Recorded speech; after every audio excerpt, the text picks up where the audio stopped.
Muy buenos días y gracias por estar acompañándonos el día de hoy en esta edición tan importante en que el Grupo Impulsor de Inversión en la Infancia presenta la alerta ciudadana Infancia y Niñez, respuesta en emergencia. Esto para nosotros es muy importante y antes de dar inicio a esta conferencia de prensa, quiero mencionarles para los que no conozcan, sobre todo los medios de comunicación que nos están acompañando en línea en este momento, que somos el grupo impulsor de una iniciativa ciudadana conformada desde el 2008, orientada a crear conciencia en instituciones sociales, públicas y privadas, así como en el conjunto de la ciudadanía, respecto a la necesidad de invertir en la infancia como factor clave para erradicar la pobreza y la inequidad y sobre todo garantizar un desarrollo pleno de todos nuestros niños y nuestras generaciones. Ese es el trabajo que hacemos y el grupo está conformado por una serie de personalidades, líderes de opinión y con mucha experiencia, y todos somos voluntarios. Entonces, en este contexto, gracias por apoyarnos, gracias por acompañarnos en este momento y pues vamos directamente al tema que nos trae hoy, nos convoca hoy, y es que justamente la presentación de esta alerta ciudadana de emergencia en relación a respuesta rápida y eficaz con relación al impacto que está teniendo la pandemia en nuestra infancia, en nuestros niños y niñas. Ya está conformado ya el panel en este momento, yo en Inversión en la Infancia, ya está el padre Gastón Garatea con nosotros, está el doctor Carlos Eduardo Aramburú, la doctora Fabiola Jiménez y Marisol Pérez Tello, miembros del grupo directivo de Inversión en la Infancia, quienes van a tener a cargo justamente la presentación de esta conferencia de prensa. Entonces, para empezar directamente, vamos pues con la presentación de la alerta ciudadana Infancia y Niñez en Emergencia, en la cual nosotros hacemos pública el día de hoy y la compartimos con todos los sectores sociales y políticos del país. Adelante, por favor.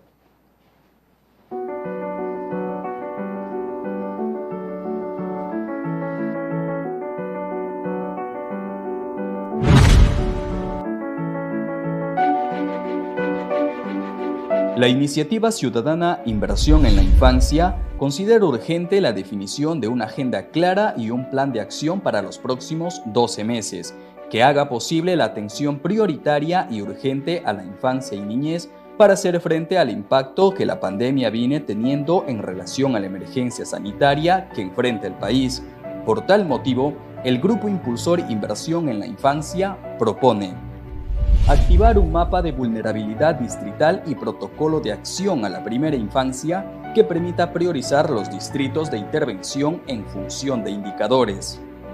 Priorizar la protección nutricional de la infancia, en especial de los menores de 3 años, mediante alimentos naturales y originarios que sean de fácil conservación y preparación en el hogar, como las papillas infantiles nutricionales.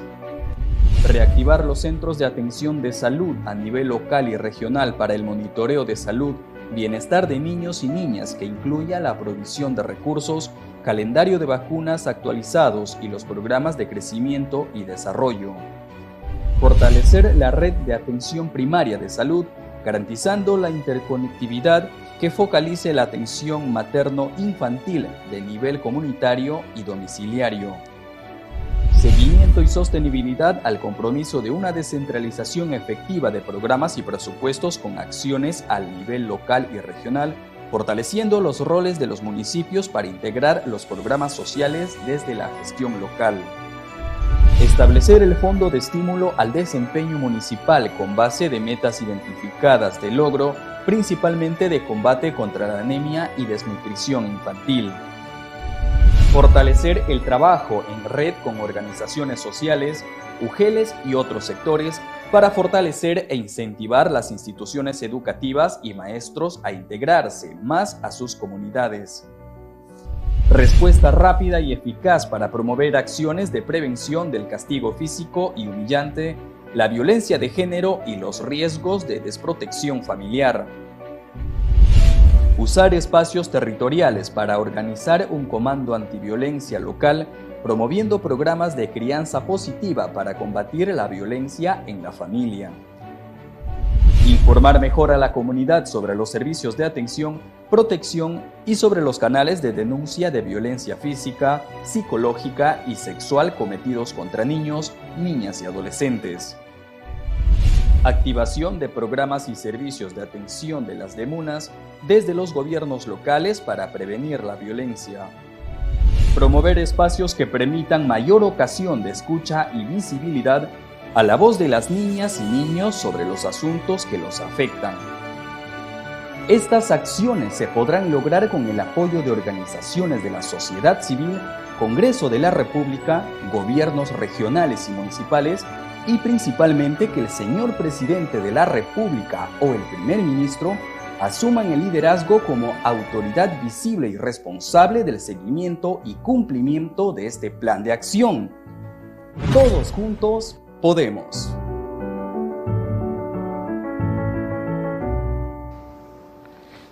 Bien, gracias. Ese es el documento completo de la Alerta Ciudadana Infancia y Niñez en Emergencia. Está ya disponible para todos ustedes que se quieran adherir o que quieran revisarla en las páginas web de inversioneninfancia.net.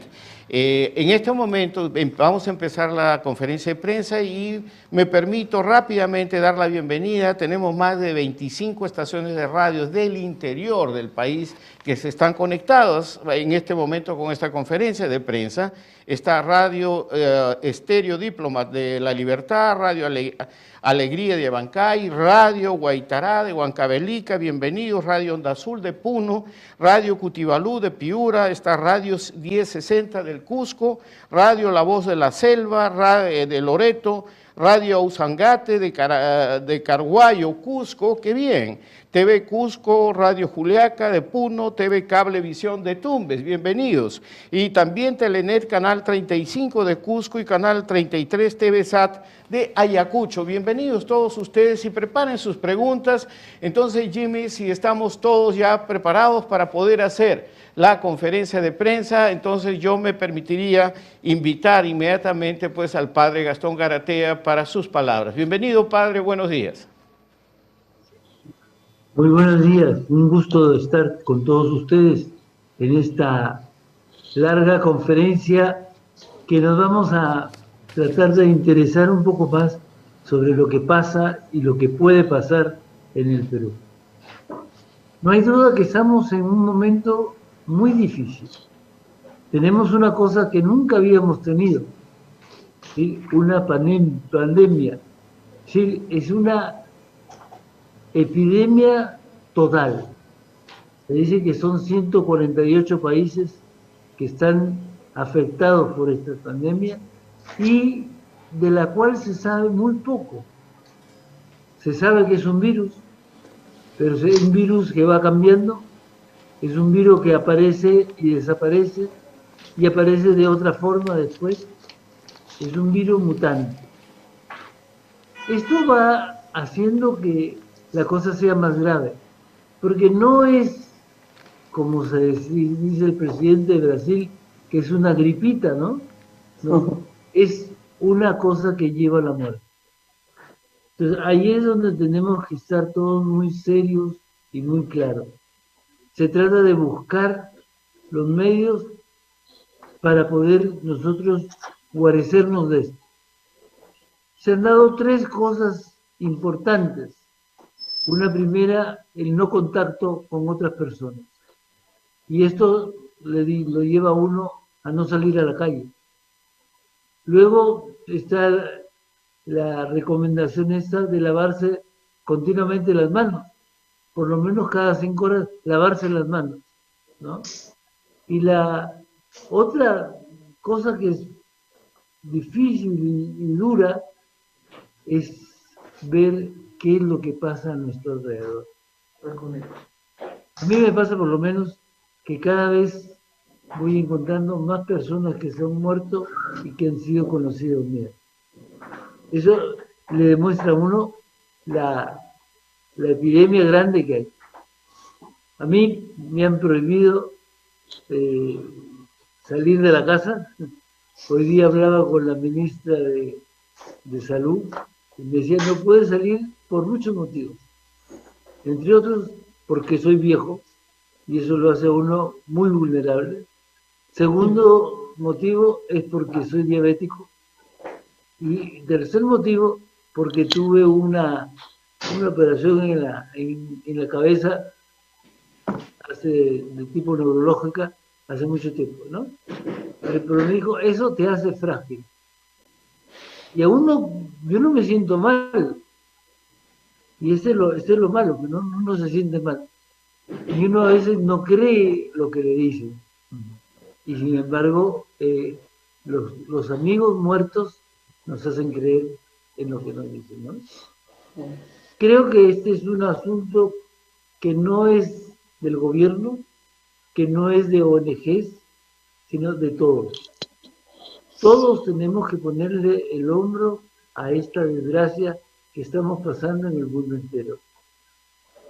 Y hay que decir que pasa en el mundo entero, porque si bien vemos nosotros que algunos países reabren sus prohibiciones, eso no significa que estén bien. Estamos viendo nosotros que en España y en Italia se abrieron las cosas y ahora las están volviendo a cerrar y están pensando en cuarentenas mucho más estrictas que las que han tenido antes. Por eso creo que es bueno esta conferencia de prensa donde vamos a enfocar desde los diferentes ángulos de la realidad lo que pasa para que no pase más y para que no se extienda.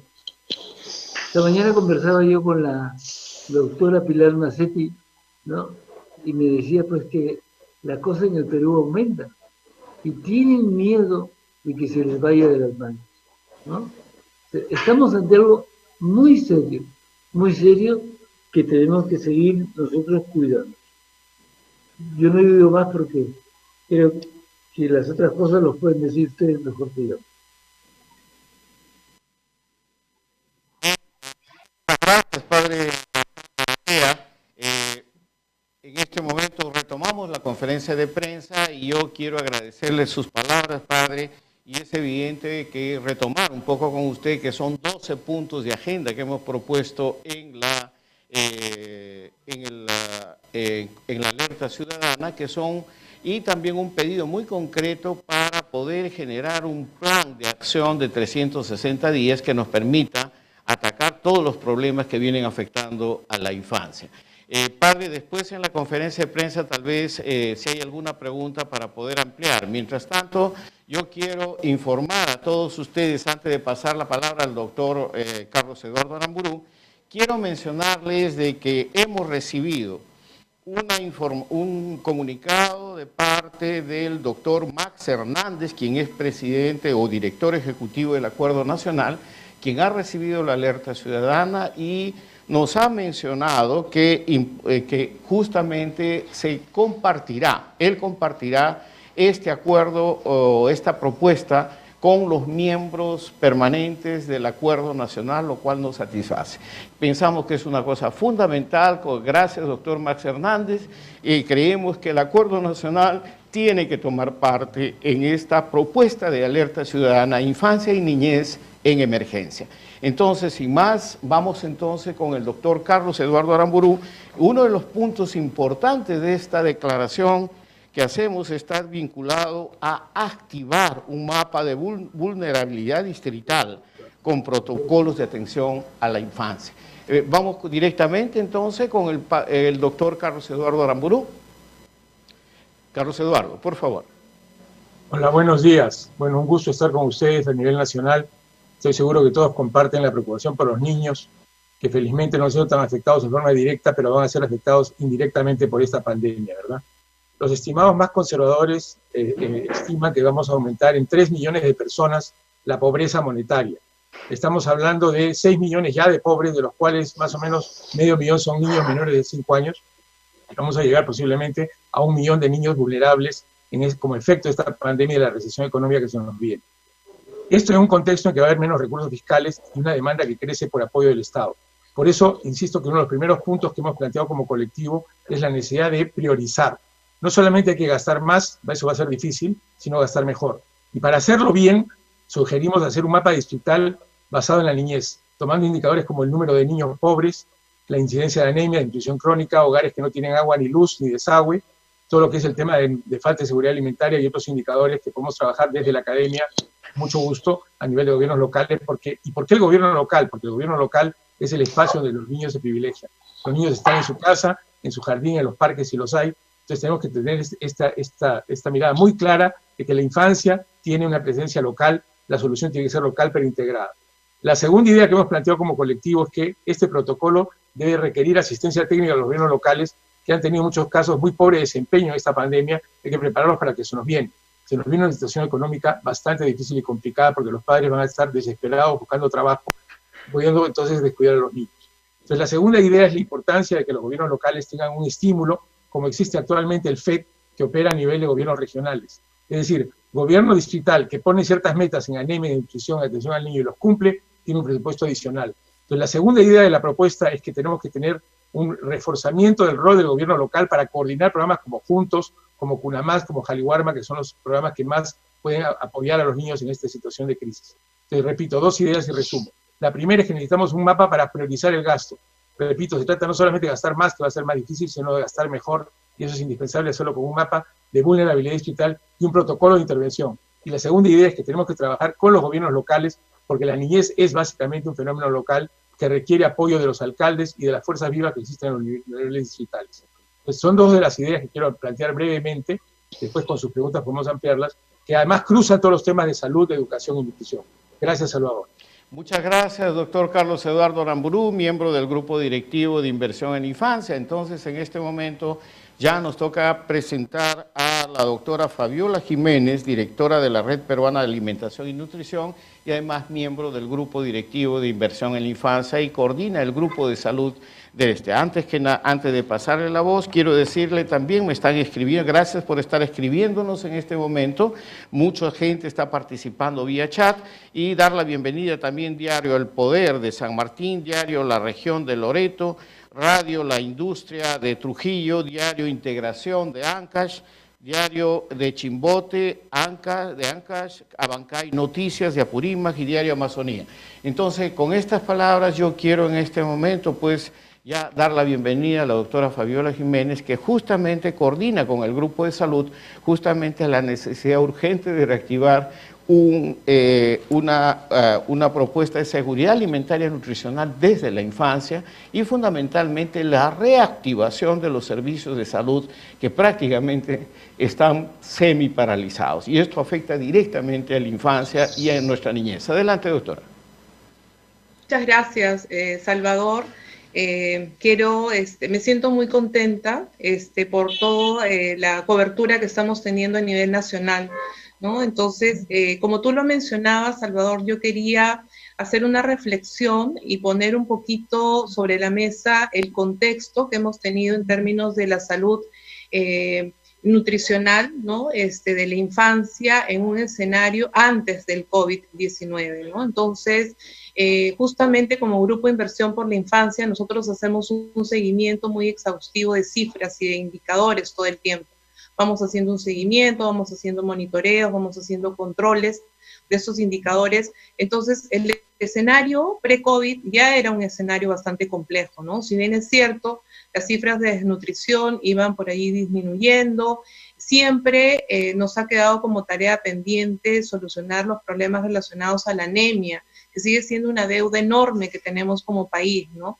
En el tema de la anemia nos golpea, siempre nos ha golpeado de una manera muy fuerte y muy injusta, sobre todo en las poblaciones de los niños más pequeñitos, de los niños menores de 3 años, ¿no? Cifras enormes de anemia de 73%, de niños con anemia en las zonas de selva, en zonas del sur, como Puno, por ejemplo, etcétera. Entonces, como estaba mencionando Carlos Eduardo, justamente lo que se nos viene es sumamente delicado, es sumamente complejo. No cabe duda del incremento de la pobreza y especialmente, por ejemplo, para el caso de desnutrición, si se incrementara esta pobreza como va a ser, se van a incrementar estas cifras. O sea, corremos el riesgo de que todo lo que hemos avanzado, todo el camino recorrido, va a tener impactos negativos en indicadores muy puntuales de la salud nutricional de los niños. O sea, vamos a retroceder en desnutrición crónica infantil y probablemente vamos a retroceder también en el caso de la anemia, ¿no? Lo cual es sumamente preocupante. Como mencionaba el padre Gastón también, si bien es cierto, el gobierno ha tenido que priorizar todos sus esfuerzos por esta emergencia sanitaria que estamos atravesando. El objetivo primordial que tiene esta alerta ciudadana es tener una agenda clara para estos 12 meses, ¿no? Es una agenda clara y acciones inmediatas, es lo que estamos justamente reclamando. Justamente me ha tocado liderar el grupo de salud y seguridad alimentaria, y lo que se ha elaborado y lo que ustedes van a tener la posibilidad de revisar es un documento bastante estructurado, es un documento técnico, ¿no? Que los 6 primeros puntos justamente están directamente relacionados con temas de salud, nutrición y seguridad alimentaria. De estos 6 aspectos, Carlos ha mencionado 2 muy importantes, ha mencionado ya el tema del mapa de vulnerabilidad y ha mencionado también el Fondo de Estímulo de Desempeño Municipal. Y hay otros 4 aspectos que están relacionados a la protección nutricional de la infancia, ¿no? Priorizando en especial el tema de los niños menores de 3 años. Estamos proponiendo la reactivación de los centros de atención de salud a nivel local y regional, fortalecer la atención primaria de la salud, y también estamos haciendo un acápite en el punto 5, especialmente estamos muy preocupados y sugerimos la reactivación de lo que son los programas sociales, ¿no? Que se han visto también afectados en estos tiempos. Estoy refiriendo al tema de Juntos, de Cunamás, de Caliwarma.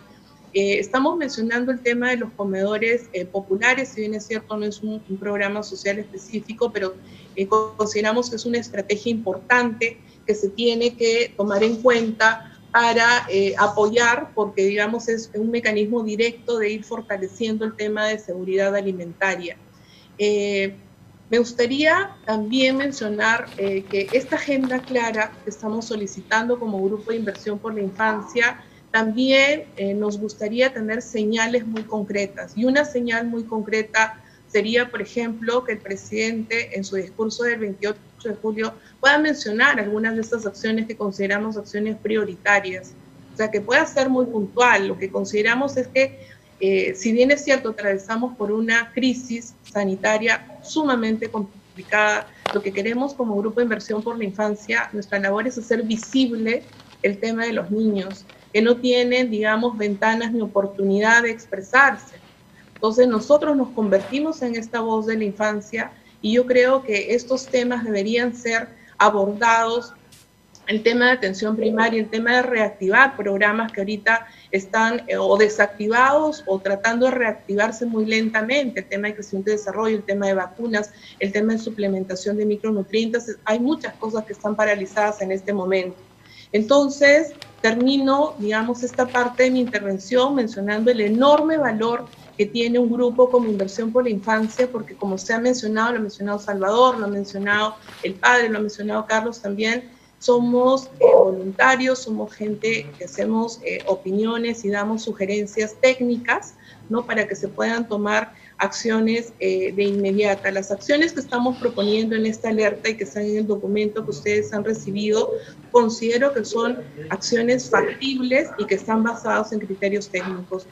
Para mí, también como representante de la Red Peruana de Alimentación y Nutrición, es un honor y nos sentimos muy comprometidos y estamos, digamos, con todo el apoyo que estas acciones requieran. Hasta aquí mi intervención. Muchas gracias, Salvador.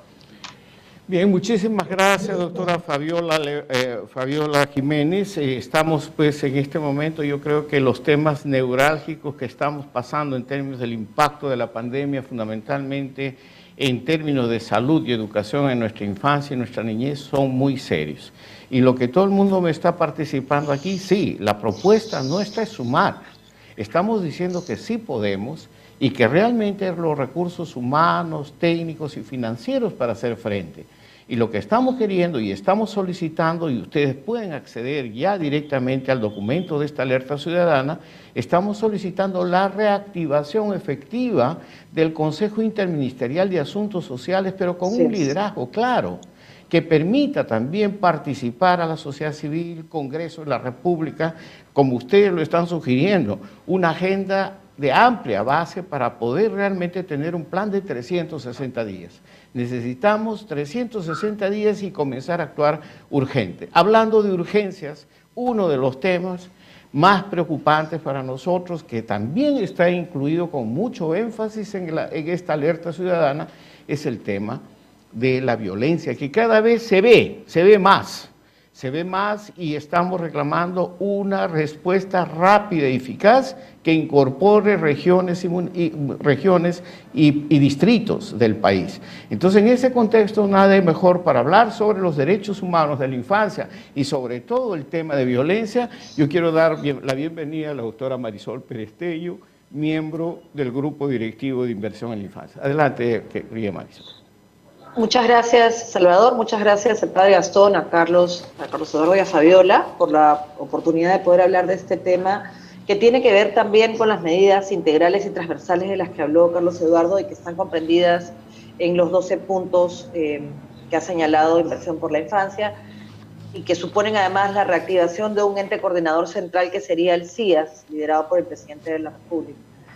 Nosotros estamos siguiendo la línea de la información pública que ya se conoce. La última es de la Defensoría del Pueblo, el 3 de julio, que ha podido sistematizar las acciones de respuesta rápidas de parte del Poder Judicial, del sistema de justicia en general y del Ministerio de la Mujer y las DEMUNAS a propósito del tema de la violencia. Antes de producida la pandemia y los hechos que vinieron acompañándola, como la imposibilidad de trasladarnos y por supuesto la restricción de un conjunto de posibilidades que existen en una vida, entre comillas, normal, habían 12.000 casos de violencia contra niños, niñas y adolescentes. De estos 12.000 casos, más o menos 1.000 se referían a violencia sexual, en particular a violencia sexual contra la mujer. Evidentemente la pandemia ha traído como consecuencia una serie de consecuencias en términos de denuncia, en términos de proximidad entre el agresor y la víctima, en términos en que la víctima no tiene a sus profesores, a sus compañeros de clase, ni toda la atención que puede tener una vida normal en la que se vincula con su familia o con sus vecinos, sino que se encuentra en muchos de los casos conviviendo con la persona que la agrede física o sexual o psicológicamente, y eso en este ambiente de oscuridad que genera la pandemia y el estar todos, digamos, circulando lo menos posible, los casos han sido mucho más graves. Se han logrado documentar algunos casos de violencia sexual y lamentablemente en todos no hemos tenido la capacidad de reacción en la práctica que se necesitaba. Sí hubo una respuesta, y eso hay que decirlo, oportuna legislativa, pero esa respuesta legislativa no necesariamente ha venido acompañada de una capacidad de acción de parte de los distintos involucrados. Así que lo que nosotros planteamos, mirando hacia adelante, por supuesto, es que continuemos con esta labor de promover acciones de prevención del castigo físico y humillante, que es una forma de violencia, y que con esta lógica de criar con amor tiene que venir acompañado, por supuesto, de una labor de prevención importante, pero también de denuncia. Generar a partir de eso un comando, lo que se ha llamado o hemos llamado un comando antiviolencia, para que pueda trabajar dentro del barrio, dentro del hogar. Ya lo dijo Carlos Eduardo, que el entorno en el que se desarrollan los niños es un entorno local y por eso se necesita activar desde lo local para promover programas de crianza positiva y combatir la violencia en la familia y comprometernos todos con los niños, niñas y adolescentes de nuestro entorno.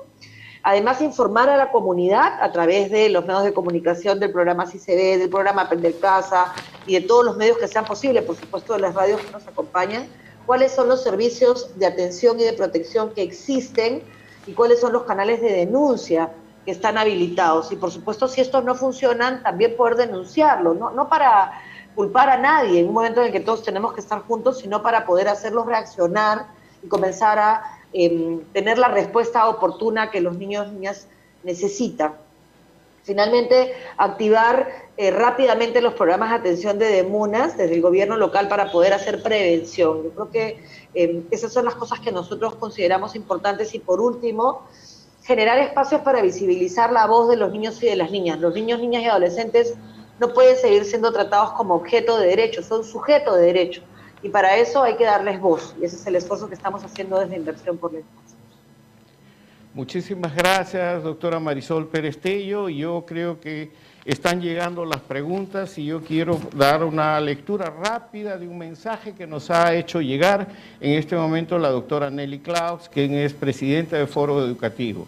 Y nos dice: un gobierno para los niños y las niñas. Esta es nuestra mayor necesidad. Tenemos que prevenir la violencia cuando atendamos a víctimas y sobrevivientes. Ya hemos llegado tarde. La educación tiene un rol esencial. Muy bien, Nelly Klaus es también miembro del Grupo Directivo de Inversión en la Infancia.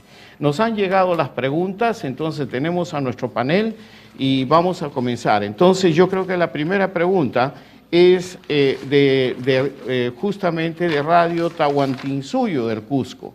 Y entonces es para el padre Gastón Garatea, y quien quiera complementar. Radio Tahuantinsuyo del Cusco dice: respecto a los niños y niñas en las zonas rurales que se vieron seriamente afectados en su acceso a la atención integral de su crecimiento y desarrollo, ¿cómo hacer para que se restablezca este servicio público, entendiendo que las infecciones del COVID se están incrementando a nivel nacional y los establecimientos de salud solo atienden a personas infectadas? ¿Qué hacer, padre Gastón? Es de Radio Tahuantinsuyo de Cusco. Adelante, padre. Sí. Que está olvidada, ¿no? Y esa cosa con esta pandemia se agrava más. Ahora, hay que decir que esto tiene que tener una preocupación de parte del gobierno regional, una preocupación pero muy, muy, muy importante, para ver cómo el sistema educativo y el sistema de salud pueden enfrentar este mal estado que tienen los niños rurales en el Cusco. En el Cusco, en Puno y en Apurímac, es decir, en todos los lugares más olvidados del país.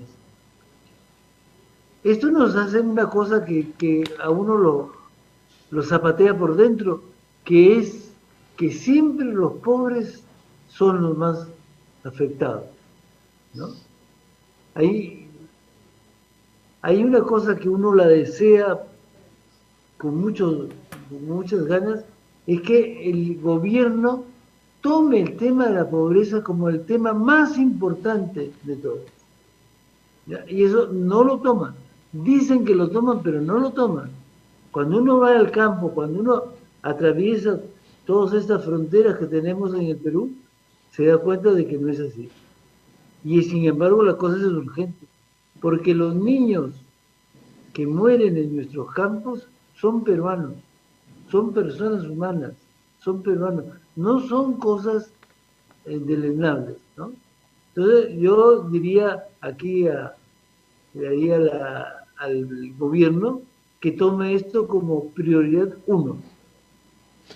Muchísimas gracias, padre Gastón. Entonces seguimos con la conferencia de prensa y esto es una pregunta para la doctora Fabiola Jiménez. Por favor, ¿cuáles son los índices de anemia y desnutrición en la primera infancia en este momento? Y en el contexto de la pandemia, aún no hay cifras. ¿Es previsible que esto va a subir? ¿Cómo están analizando este tema, doctora Fabiola Jiménez? Esto es para Radio Cutibalú de Piura. Adelante, Fabiola.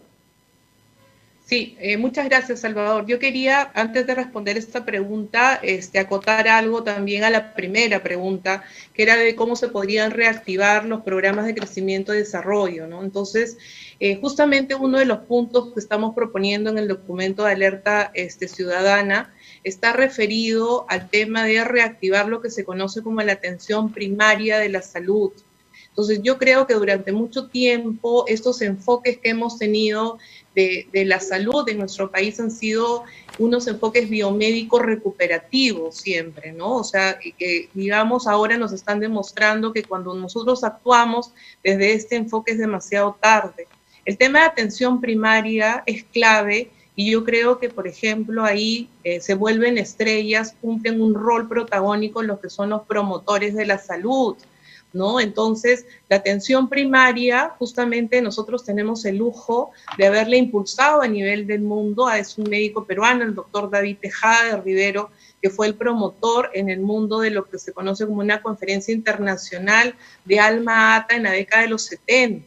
Entonces, tenemos, digamos, un legado muy positivo dentro de lo que es la atención primaria, que tiene un significado y un valor enorme, porque hace que la población se integre y que la población participe. Entonces yo creo que el tema de los roles de los promotores de salud es clave en estos momentos. En el caso de la situación nutricional, yo estaba mencionando en mi intervención que es muy complicada, ¿no? Cuando estamos hablando de cifras, estamos estimando aproximadamente un 12% para el tema de desnutrición crónica y aproximadamente un 46% para el tema de anemia.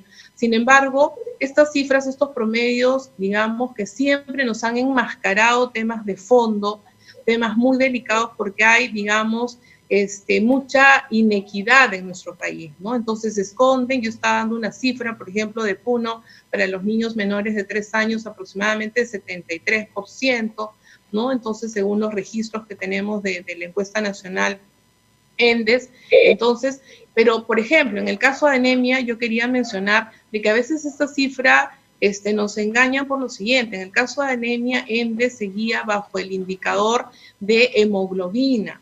Y recordemos que en el tema de la anemia, ¿no? En el tema de la anemia, la hemoglobina mide un parámetro ya muy tarde, cuando ya se han agotado las reservas de hierro en el organismo. Entonces, cuando yo tengo cifras muy elevadas de anemia, en realidad ese valor yo lo tengo que tomar con pinzas, porque yo si evaluar el tema de reserva de hierro, en realidad podría hablar de que hay poblaciones en el Perú que tienen 100% tal vez de niños ya con problemas de anemia, ¿no? Entonces, golpea mucho el tema de Piura. Piura es un departamento sumamente complejo porque tiene zonas, digamos, de mucho progreso, pero tiene zonas de mucha pobreza, zonas sobre todo en la Sierra Piurana, zonas rojas, muy, muy pobres. Entonces, es un departamento bastante complicado, ¿no? Entonces, que tiene que realmente reactivarse, ¿no? Tomar cartas en el asunto, y ya se ha mencionado el tema del rol de los alcaldes, el rol de los gobiernos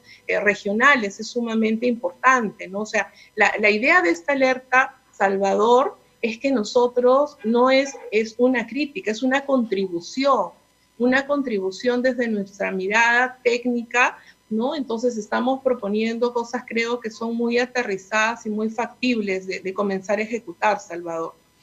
Muchísimas gracias, doctora Fabiola Jiménez. Entonces, en este momento, yo creo que la doctora Marisol Pérez Tello se ganó 3 preguntas que más o menos están vinculadas al mismo tema: violencia y qué hacer en este momento. Primero, diario El Poder de San Martín dice: ¿qué propuestas se están planteando para la prevención de los embarazos en adolescentes y los casos de abuso y violación sexual en niñas y niños en la Amazonía peruana, teniendo en cuenta que las cifras están superando el promedio nacional y no vemos respuesta eficaz? Por el otro lado, Radio Alegría de Apurímac también pregunta, en específico, ¿cómo está la situación de la salud mental de los niños y niñas como consecuencias que ya están mostrándonos en este momento por efecto de la pandemia? Y por el otro lado, en el chat nos preguntan varias personas qué estrategias plantean para prevenir la violencia, sobre todo ahora que los niños y adolescentes ahora anuncian que entran a vacaciones. En fin, problema muy concreto, y yo retomo que la propuesta de la agenda nuestra son cosas muy concretas que realmente tienen que ser analizadas en un plan de 360 días. Doctora Marisol Pérez Tello. Muchas gracias, Salvador, por las preguntas. Sobre el primer tema, yo quiero que nos detengamos a pensar que 9 millones, es decir, casi el 31% de la población son niños, niñas y adolescentes. Si no los estamos escuchando, estamos pensando que podemos y que tenemos el derecho de decidir sin tomarlos en cuenta. Y yo creo que los niños se han organizado, o sea, el alcalde escolar, estas formas de organización de los niños les han permitido hacer sentir su voz.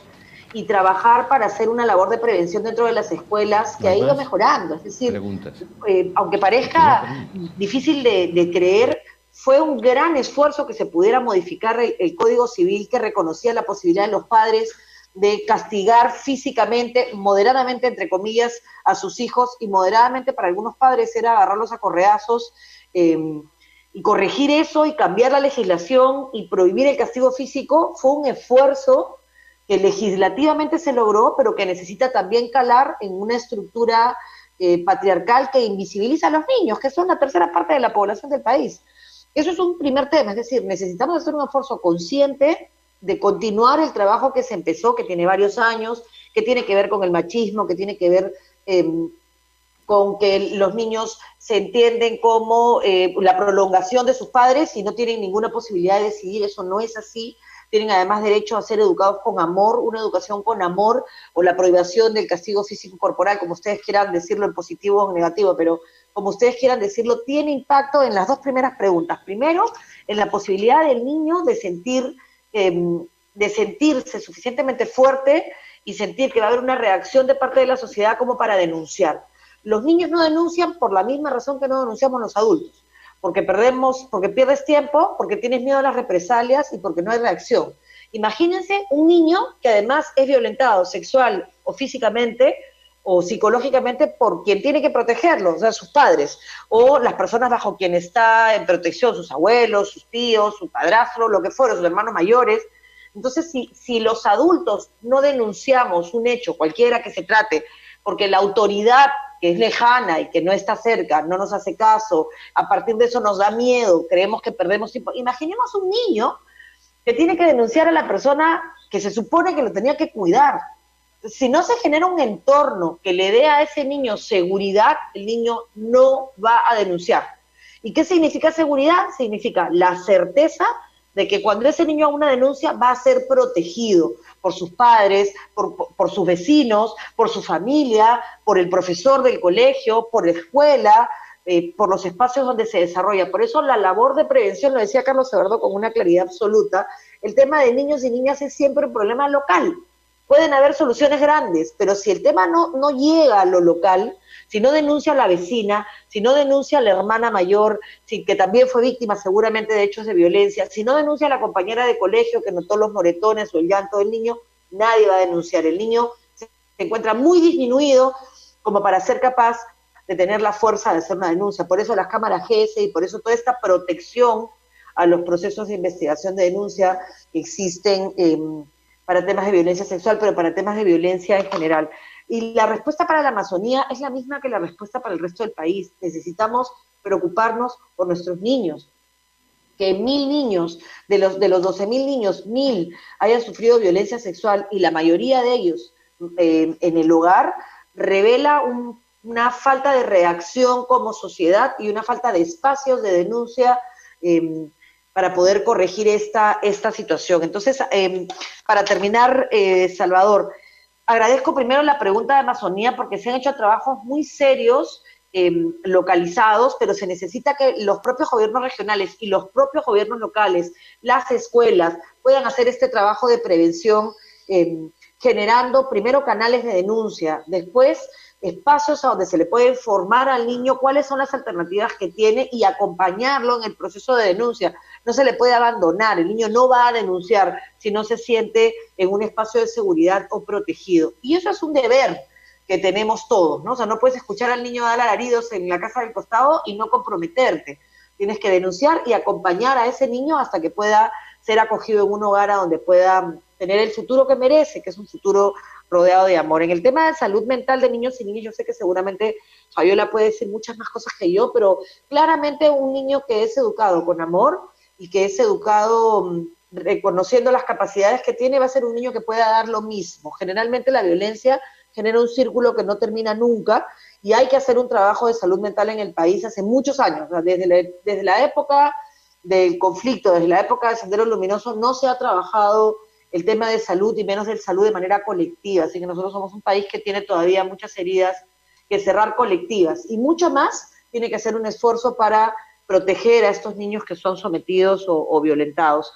La estrategia para prevenir la violencia como en general las estrategias contra la violencia son estrategias de prevención, siempre de prevención. Ya una vez que el hecho se produce, ya hay que curar, ¿no? Ya hay que sacar al niño de ese entorno de peligro, sancionar al que le produce el daño, pero además curar al niño, ¿no? No pensar que se resuelve el problema metiendo preso al violador. Ese niño tiene un problema y hay que sanar. Y se sana preocupándose, y se sana con atención, y se sana estando presentes. Pero la labor que nos toca, y es sobre la que hemos llamado la atención en la alerta, es la respuesta temprana. Primero, atender inmediatamente una acción para prevenir el castigo físico y humillante. Y después hacer comandos antiviolencia. Nosotros les hemos llamado comandos antiviolencia, pero no es otra cosa que fomentar crianza positiva, generar que los barrios y las familias se preocupen por generar estos entornos no violentos y tener capacidad de respuesta, y sobre todo los canales de denuncia y de información. Y acá las radios que nos están escuchando son cajas de resonancia importantes para decir qué espacios hay, para decir qué mecanismos hay, para promover las demunas, para denunciar, por supuesto, cuando las cosas no funcionan bien, porque ese también es un deber, y se hace con el objetivo de que las cosas mejoren, no con el objetivo de sindicar a nadie ni de culpar a nadie, sino de tener en el futuro una población sana, y la población es una población sana si en la niñez nos preocupamos por ellos. Y las cifras que decía Fabiola, que son siempre cifras ocultas, ¿no? En la violencia también es el que no denuncia, esas cifras que no terminamos pero que sabemos que están ahí. Si el 46% de nuestros niños tiene anemia y el 12% de desnutrición, y esas cifras no son del todo claras, seamos conscientes de lo que les espera. Esos niños no van a poder competir en igualdad de condiciones, porque al no tener las conexiones neuronales que necesitan, aun cuando sean brillantes, no van a poder no van a poder hacer suyo todo el aprendizaje que se les pueda dar. Y en la época de vacaciones, en un contexto COVID, es igual que la época escolar. Ese es el drama del contexto COVID, que el niño no está saliendo de su casa y por lo tanto los moretones no se ven, el llanto no se escucha, y necesitamos estar alertas a ese tipo de niños, que los profesores saben quiénes son los más frágiles, y generar mecanismos de protección de alguna manera, ¿no? O sea, hay que preocuparnos por los niños no nos pueden ser indiferentes. Muchísimas gracias, doctora Marisol Perestello. Siguen las preguntas, el tema de violencia, derechos humanos, la niña está presente, particularmente el tema de las demunas también, que quiero reiterar lo que se ha dicho aquí, o sea, son 12 propuestas concretas, aterrizadas, la que está promoviendo para generar un plan de acción de 360 días. Pueden haber más, pero creo que debemos actuar inmediatamente. A propósito de esto, hay dos preguntas que estoy juntando justamente para el doctor Carlos Eduardo Aramburú, y es fundamentalmente de Televisión Cusco y prácticamente de también Diario Integración de ANCA. Televisión de Cusco nos pide, Carlos Eduardo, si pudiera sintetizar cuál es la estrategia que recomienda el grupo al gobierno para que implemente, para que evidentemente el impacto negativo de la anemia y desnutrición crónica no afecten más, no crezcan más, sobre todo cuando estamos hablando de que el aislamiento social es una clave vital para evitar la propagación del virus. Entonces, este es un tema que fundamentalmente se da. Y la otra, el Diario Integración de ANCA, dice, ¿qué hacer para que el gobierno central designe más presupuesto? ¿Es un problema de más presupuesto para combatir la anemia y nutrición? ¿Qué hacer para hacer esto en las zonas rurales? Porque algunos gobiernos regionales no tienen el chip de poder poner la infancia dentro de un marco de una prioridad. Carlos Eduardo, adelante, por favor. Y gracias por la pregunta, me parece muy interesante y muy compleja al mismo tiempo. Creo que hay 3 medidas que el Grupo Impulsor de la Infancia está lanzando y proponiendo, como se ha dicho, con toda claridad. Son medidas muy concretas y con un plazo muy concreto de aquí a un año, es lo que le queda al gobierno. La primera reflexión, y no quiero sonar muy crítico, es que el gobierno no puede solo. Creo que uno de los temas que hemos presenciado en estos 4 meses de cuarentena es que se ha trabajado mucho de gobierno hacia abajo, que ha habido poca articulación con las fuerzas vivas que están a nivel local. Entonces, el mapa de vulnerabilidad distrital que estamos proponiendo como una herramienta de asignación de recursos puede también aprovecharse para ver las potencialidades de tejido social que hay en cada local. En casi todos los pueblos chiquitos hay clubes de madres, hay profesores organizados, hay personas que se ocupan del tema de niñez que habría que ponerlo como prioritario. Entonces, lo primero sería ver qué grupos hay a nivel local. Yo propondría, lo ha dicho Marisol, no solamente un comando contra la violencia infantil, yo diría un comando digital por la infancia, pongámoslo en positivo. Es decir, un grupo de personas de las fuerzas vivas de cada localidad que se empiecen a preocupar por los niños y que tengan apoyo técnico. Lo segundo que creo que es muy importante es que habemos universidades, yo soy un profesor universitario hace muchos años, que podemos contribuir al tema del protocolo y al tema del diagnóstico distrital. Lo tercero es una cosa muy importante, y ha tenido buen ejemplo en el caso peruano, ¿verdad? El Fondo de Estímulo al Desempeño que ha funcionado a nivel de gobierno regional no ha existido a nivel municipal. Hay que recuperar este tema. Y lo último que quiero señalar es que la responsabilidad no solamente de los gobiernos, lo decía Marisol con toda claridad, tenemos que crear redes sociales de control y vigilancia por los niños. Hay un ejemplo, Salvador, que tú conoces muy bien, yo he visitado como antropólogo trabajo de campo, los centros de vigilancia comunitaria, que son centros municipales donde están inscritas todas las mamás con niños menores de 5 años que se reúnen por lo menos una vez cada 15 días a discutir los problemas que enfrentan. Esta institución pequeñita, pero fundamental, que opera a nivel local, podría ampliar sus funciones a ver temas de violencia, como ha dicho Marisol, a ver temas de nutrición, como ha dicho la doctora Jiménez, ¿verdad? Yo creo que tenemos que ir pensando en lo local con una mirada global y en los niños como prioridad, porque el tema preventivo, y con eso termino, no hay duda que la pandemia nos ha hecho preocuparnos mucho por el tema de camas hospitalarias, camas UCI y personal. Pero ese fenómeno a la larga o a la corta va a pasar. El tema preventivo, lo ha dicho la doctora Jiménez claramente, es fundamental, porque la prevención no solamente evita el daño, sino que tiene un nivel de costo-beneficio mucho mayor. Es mucho más barato prevenir que lamentar. Entonces, el tema de los niños básicamente es la prevención y hay que reactivar los temas de vacunas, los temas de planificación familiar que están un poco olvidados, los temas que tienen que ver con educación para la alimentación, los temas de Jaliwarma, los temas que tienen que ver con toda una estrategia coordinada. Y aquí enfrentamos un tema muy serio. El Estado peruano está preparado, está basado en dos premisas. No hay plata para gastar y en segundo lugar, yo sé hacer mejor que tú las cosas. Yo creo que esas dos cosas hay que cambiarlas. Son dos paradigmas que nos hacen mucho daño. Sí va a haber menos recursos, por lo tanto hay que gastarlos mejor. Pero en segundo lugar, tenemos que trabajar en forma coordinada.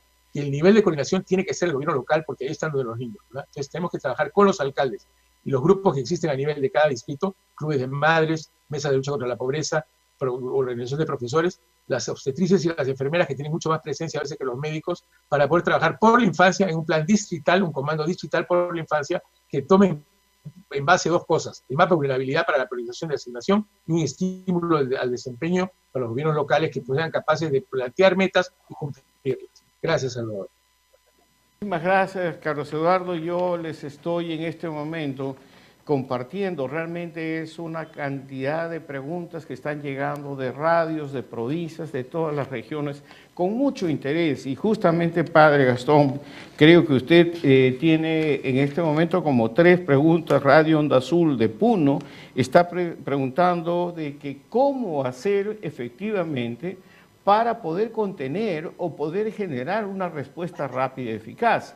Porque es evidente que es importante tener una posición de articulación clara, de comando. Y lo que preguntan aquí también en el chat, cuando ustedes proponen una autoridad visible y responsable por la infancia, no están proponiendo un nuevo ministerio, por supuesto. Eso es un poco lo que quieren preguntarle a usted. Y por el otro lado, Padre Gastón, de Huancavelica, dicen, ¿cómo hacer para hacer escuchar más a las regiones altoandinas? Porque evidentemente cuando hablamos de actividades y presupuestos o programas sociales, los distritos no tienen los recursos, no tienen las posibilidades de gerenciar los programas sociales. Entonces, le doy estas 2 preguntas en principio que creo que son centrales, Padre Gastón. Entonces, con el Padre Gastón, por favor. Bueno, yo pienso que hay una cosa ahí que ya esta mañana, conversando con la ministra de Salud, ¿no?, he entendido que dentro de sus prioridades está la infancia, ¿no? Y eso a mí me ha tranquilizado. Ella sabiendo lo lento que es el trabajo con la infancia, porque hay que esperar muchas cosas, ¿no?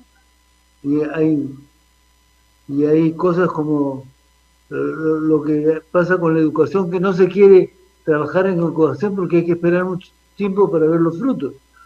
Con la infancia, con la salud pasa lo mismo. Hay que esperar. Pero si no se hace, se retrasa todo, ¿no? Creo que hay que pedirle a los ministros, ¿no?, ¿verdad?, que sepan diferenciar lo que es una urgencia nacional y lo que es una urgencia de la infancia. Si nosotros no actuamos en grupo y le dejamos el asunto únicamente a educación y a salud, creo que no vamos a triunfar.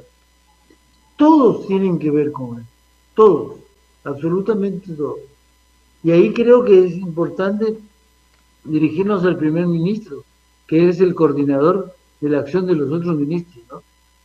Él tiene que actuar, tener en vistas esta prioridad para que todos actúen en ese sentido.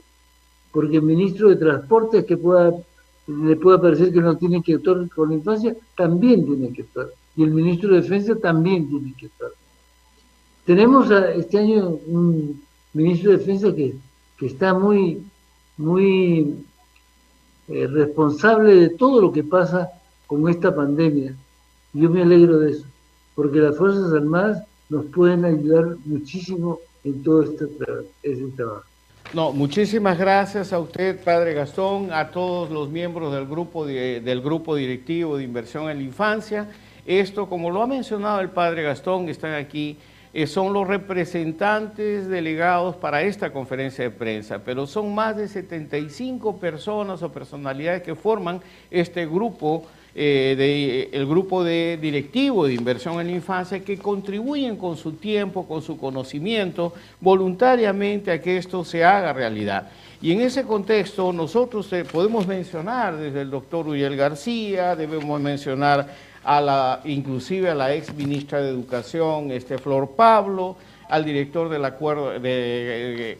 del Consejo Nacional de Educación, César Guadalupe, en fin, el doctor Vega, ex defensor del pueblo, todos ellos forman parte, el doctor Liendo, Castillo, en fin, hay mucha gente que ha trabajado. Esto es un conjunto voluntario, colegiado de altísimo nivel, y por esta razón nos permitimos realmente presentar esta propuesta de 12 puntos muy concretos, muy aterrizados, nada de inventora, es para poder generar, pues como ya lo mencionaba el padre y todos, es prácticamente solicitar la reactivación del Consejo Interministerial de Asuntos Sociales más ampliado, más participativo, y segundo, que es clave para llevar adelante una autoridad visible y responsable por la infancia.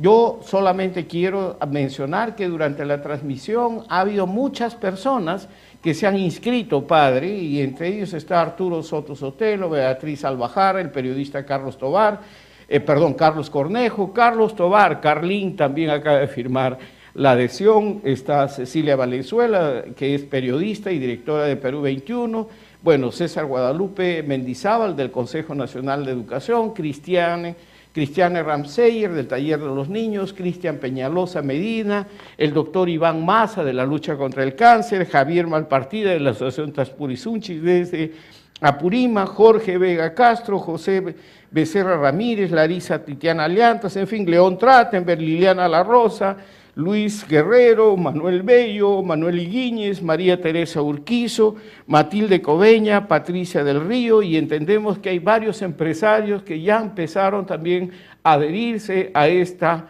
alerta ciudadana. Entre ellos está el señor Márquez, que es presidente de la Sociedad Nacional de Industrias, y otros sectores. Esto para nosotros es fundamental, padre, creo que se está haciendo el milagro de San Martín, juntándonos todos, pues, para llevar adelante esta tarea que a todos nos empuja, y gracias a ustedes por inspirarnos a poder seguir adelante con este trabajo. Entonces, muchas gracias por ustedes, y en cuanto a nosotros, bueno, una edición especial en transmisión vía televisión digital en nuestras plataformas se realizará hoy a las 4 de la tarde con el apoyo de UCI Noticias y otras redes de cable en el país. Vamos a repetir esta conferencia de prensa virtual. Muchísimas gracias a todos y a toda la gente que nos ha escrito por el chat o por Facebook o por los diferentes medios que hemos canalizado.